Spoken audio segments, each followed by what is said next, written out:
Welcome back to Dragonfall. We sloppily but successfully disabled the engineer. Now we have to look for stuff. Alright, what have we got? Barrels.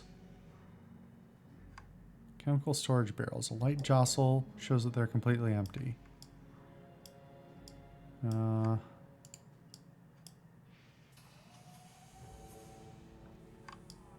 Corpse. The broken body of a human man lies on the floor. His face is a mass of fresh cuts and congealing blood, and his head is oddly deformed. Despite his wounds, his mouth is twisted into a macabre smile. Inspect the body. Judging by the shape of the ganger's head, you'd guess that his skull had been fractured in at least 3 places. The center of his forehead is particularly gruesome. It looks soft, as though his skin were stretched like a tent between shards of broken bone. Looking up, you can see a great smear of gore on the door of the room that you found him in. The implications are clear. This man bashed his own head in trying to get out, and he did it with a smile on his face. His hands are badly broken, too. You see these sorts of injuries after bare-knuckle fistfights, but never anything this severe. This man punched something hard and went on punching until his hands were reduced to useless slabs of meat. Step away. Well, it's not great. Let's see. Oh, wait, is there 2 things here? Yeah, 2 courier drones. It looks smelted, the cargo container is empty. This generic courier drone has been snapped together out of prefab parts from a dozen different manufacturers. It's a cheap utilitarian thing, remarkable only in that it is so incredibly plain. A half-bright teenager could cobble something like this together in an afternoon. The drone sits in a charging cradle, its turbofan unpowered. A cheerful green light blinks on its front panel to remind you that it's still active. You can see the silhouette of something under the flimsy plastic dome of the drone's cargo compartment. Whatever this thing was here to deliver, it's still carrying it. Pop the lid on the cargo container. You depress the catch in the container's plastic lid. Rather than swinging open, the lid slides back to reveal a touchpad. Looks as though this thing is password locked. Examine the drone more closely. Taking a closer look, you notice something strange. There's a set of electrical contact plates lining the lip of the drone's cargo compartment. It's a fair bet to say this thing is outfitted with an anti-tampering system of some kind. So smashing it is probably not a good idea. I don't suppose... Let's see. Why do we have a talk option? As you approach, you can see that the engineer's chest is sheeted with blood. Most of it seems to be streaming from his nose, which has been crushed into a wad of bloody meat. Iger turns to face you. Her bunched fists are dripping red. Find anything? She speaks to you through clenched teeth. Her voice sounds strained and her cheeks are flushed. What the hell is this, Iger? This, fearless leader, is justice. She rubs the backs of her hands on a rag. If you knew half of what this bastard has done, if you'd heard the things that he just told me, you'd do the same. Beating the tar out of a helpless prisoner isn't justice. Now stand down. She pauses, then turns away. Just tell me what you found. Yes, please. The engineer's voice is thick and wet. He smiles through a set of gore-streaked teeth. Enlighten us. I feel like that's not the only thing. Alright, let's see what else is here. There's a forklift to inspect, at least. Ledger. That's probably relevant. There's a small ledger lying on this crate. The cover is a cheap leatherette, and the paper is tissue-thin newsprint. Leaf through the pages. The pages are filled to overflowing with handwritten text. You don't recognize the language, but judging by the accent marks, you guess it's a Scandinavian tongue. While you can't read it, the arrangement of text tells you that the ledger is primarily being used as an address book. Pocket the book and move on. Okay. Forklift's tires are flat. Looks like it hasn't been used in years. I guess that's it. I don't see anything else. Is that all it is? The ledger and the dead guy?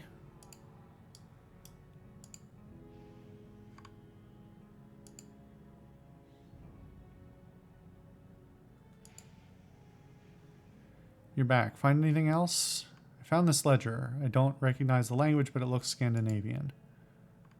Iger leafs through the journal, quickly flipping the soy calf stained pages. Norwegian, maybe. I'm thinking that this is written in Bokmål. She frowns. I can't read it, but it looks like a shipping manifest. Yeah, something like that. There are a lot of addresses in there. She riffles through the pages, flipping the cheap paper with her thumbnail. Looks like addresses all the way through. Some are annotated, but I can't see any names. 2/3 of the way through the book, she stops short. Find something interesting? Wordlessly, she turns the journal around. At the top of the page, written in a different hand, is a single word. It's written in English, but you can understand it all the same. It's written in English, but you can understand it?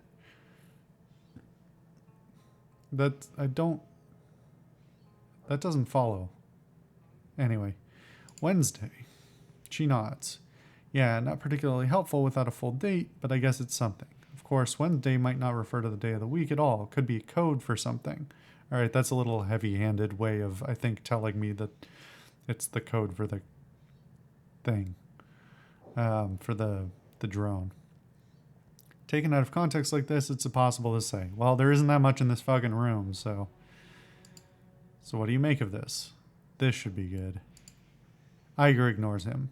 Her gaze remains fixed on the book.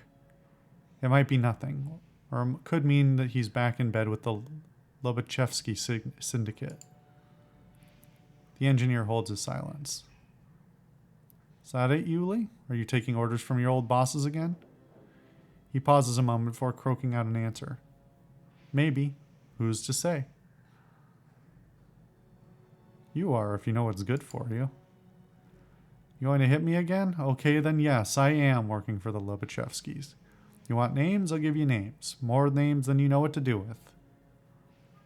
What's happening on Wednesday, Yuli?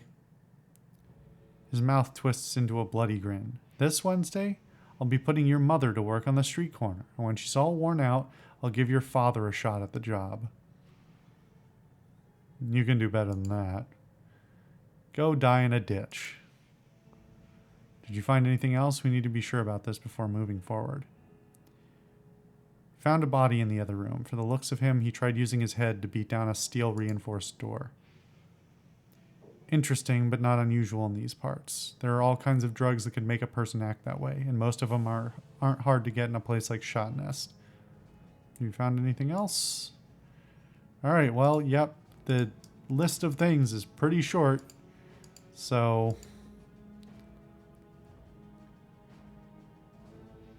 enter a password. Is it fucking Wednesday? It sure is.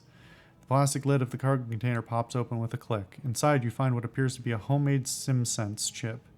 It sits securely in a custom-made plastic bracket. Take the chip.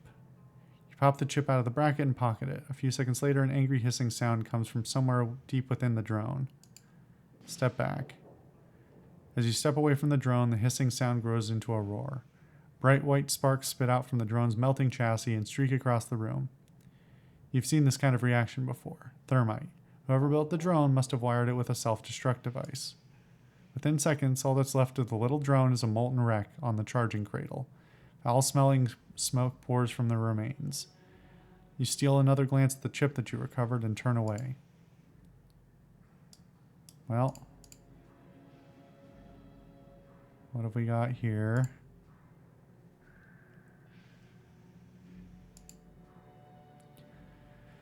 Find anything else? SimSense chip. There are a pair of courier drones in the other room. No markings, they look custom built. One of them had been slagged, but the other had this chip in its storage compartment. When you produce the chip, the engineer's eyes widen slightly. He turns his head and coughs rack his body. Interesting. This means something to you, Yuli? Iger takes the chip from you and holds it up to the light.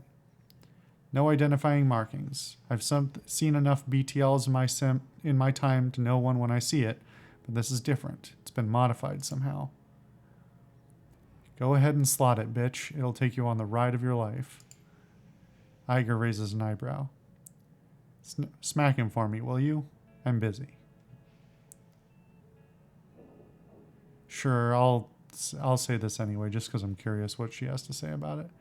Iger, refresh my memory. What's a BTL? You don't get out much, do you? Do you? A BTL is a kind of SimSense chip. Stands for better than life. They're cheap, easy to find, and incredibly addictive. People have died of dehydration while riding BTL highs. It's pretty common on the streets. They just stay plugged in until their bodies give out. Not a pretty way to go, believe me. That was in the first game that we did the BTL run. Yeah. Speaking of which, look at Yuli's temples. See that sweat beading up? I'd say that our friend here has developed himself a habit. You don't know what you're holding, slag. He spits the words out like venom. His eyes are locked on the chip in Iger's hand. Slowly he licks his lips. You don't deserve to touch that chip. I thought this guy was a professional. He is. I know his rep. I know he's much too careful to get himself addicted to Sims. She glances at the engineer. His eyes are locked on the chip. If these things have him hooked this badly, they must be even more addictive than standard BTLs. That's a frightening thought. You're telling me the last thing that we need is more Sim junkies on our streets. She turns to face the engineer. You got anything to add to that, Yuli? You have no idea how wrong you are about all of this. He struggles to rise from the floor, but his muscles refuse to cooperate. Finally, he gives up with a scowl. If I could move my arms, I'd take that chip from you and show you what it does. I'm sure that you would. She glances over her shoulder at you. Good find, Alice. We've struck a nerve. Any other thoughts? Yeah, actually, I think I might know where the other chip went. Remember that body I found in the other room? Yeah, good thought. Go check it out, but be quick. I don't know how long it'll be before we have company here. I'm on it. That seems like a bit of a leap, and it didn't really give me any reason why I would believe that. I mean, not that we do have an understanding of BTLs that would suggest that, like, sure, that could be a BTL thing instead of some other, like, actual psychoactive drugs, but why would we? This has been a series of we only have A and B, and we've eliminated C, so A and B must go together. The ruined body lies crumpled on the floor. Its fractured skull glistens wetly in the light. Search for the missing chip. Peeling back a patch of matted hair, you find something that the casual viewer would have missed. The man had a chip jack. It's a cheap model, sufficient for loading SimSense chips and BTLs, but little else. It doesn't take much effort for you to pry it open. Inside the chip jack, you find a glob of plastic. It looks as though whatever this guy was running melted down sometime after he slotted it. A chip jack like this couldn't generate enough heat to destroy a SimSense chip. The only logical conclusion is that the chip itself was wired to meltdown after use. Take the burned out chip and leave. Well, why would that be a thing? Unless it's like coded to certain people and is only supposed to be used by certain people or it'll kill them. But then, like, why, if it's a pair of the same chips, then why does this guy want this one so badly? If it's, I don't know. And how could he have used it before without dying? The engineer's eyes remain locked on the chip. His face has gone pallid white and his shirt is drenched with sweat. His eyes bulge and his breathing is heavy. This is just very unprofessional. Iger glances up from your manic captive and looks you in the eye. Find what you were looking for? Yeah, I pried his chip jack open and found a blob of melted plastic inside. It was still warm to the touch. Iger examines the remnants of the chip in your fingers. I've heard of things like this before. Single-use Sims designed to self-destruct after they're slotted. Keeps the customers from reusing the same BTL over and over again. I'd say that you found our missing chip.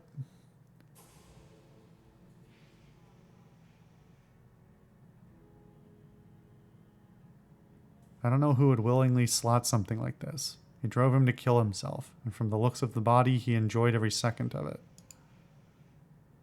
The engineer lets out a chuckle. It's a hoarse, barking sound. You don't know a damn thing.